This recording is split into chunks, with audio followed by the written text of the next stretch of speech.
মামুর বাড়ির আবদার হয়ে গেছে, বাংলাদেশ ক্রিকেট মামুর বাড়ির আবদার হয়ে গেছে, বুঝছেন?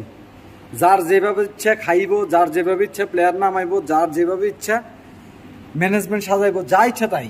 ঠিক আছে, আমার অনুরোধ এই দেশের জনগণের কাছে, আপনাদের কাছে আমার বিনীত অনুরোধ, ভাই আল্লাহ দোহাই লাগে আজকে থেকে বাংলাদেশ ক্রিকেটকে বয়কট করুন। বাংলাদেশের ক্রিকেট খেলা দেখা ছেড়ে দেন, স্পন্সর বন্ধ করে দেন। কোম্পানিদের কাছে অনুরোধ, আর নলে যেই সব কোম্পানি স্পন্সর দিব বাংলাদেশ ক্রিকেটে তাদেরকে বয়কট করবো আমরা। এটা কোনো খেলার পর্যায়ে পড়ে না ভাই।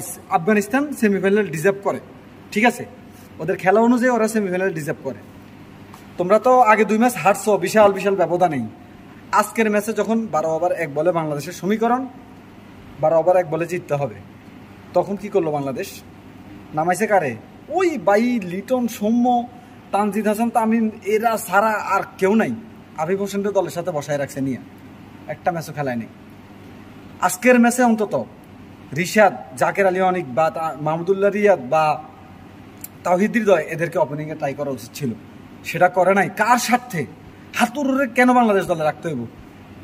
ওই কোন বলদের বাচ্চা জানি, কোন বলদ জানি বলছিল যে বাংলাদেশ সুপার রেটে গেছে, এটাই অনেক বড় অর্জন। ওদেরকে ধৈর্য, ঠিক আছে, ওদেরকে ধৈর্য মানে বাংলাদেশের সেরা ফুল যেগুলো, ওগুলার মালা দেওয়া দরকার।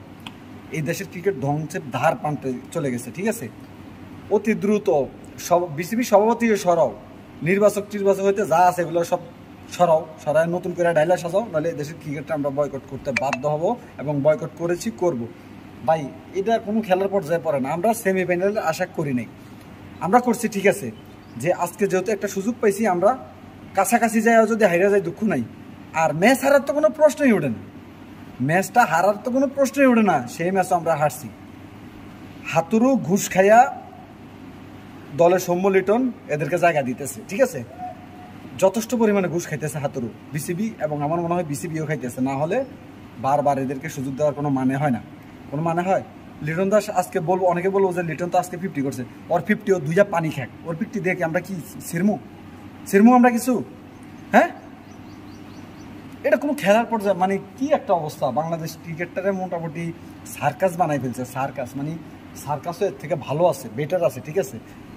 উফ, মানে অভিনন্দন আফগানিস্তান ক্রিকেট দল, তোমরা ডিজার্ভ করো, তোমরা গেছো, ঠিক আছে। ক্রিকেট সেন্স বলতে বাংলাদেশের ম্যানেজমেন্টে কিচ্ছু নাই। উপরে বসে বসে হাতুড়ে এই দেশে ঢুকতে দিব না কেউ। বাংলাদেশে যদি হাতুড়ে আসে তাহলে কিন্তু খবর আছে, ঠিক আছে। বাংলাদেশে হাতুড়ে আসার দরকার নেই, হ্যামনে শ্রীলঙ্কা চলে যাক। আমাদের দেশের ক্রিকেট বোর্ডের টাকা খরচ করে হাতুড়ে কেন আমরা এই দেশে রাখবো? অযোগ্য প্লেয়ারদেরকে বসায় রাখার জন্য। পাইপলাইনে কি আমাদের প্লেয়ার নাই? পারভেজ ইমন আছে, আবিব হোসেন আছে, খারাপ খেলছে আবিব হোসেনটা যদি ওদের মতো সুযোগ দেওয়া হয়তো ওদের থেকে 1000 গুণে ভালো করতো। ভাই কোনো কথা নাই, বাংলাদেশ ক্রিকেট বয়কট, বাংলাদেশে যারা স্পন্সর করবো তাদেরকে বয়কট, শেষ, কোনো কথা নাই।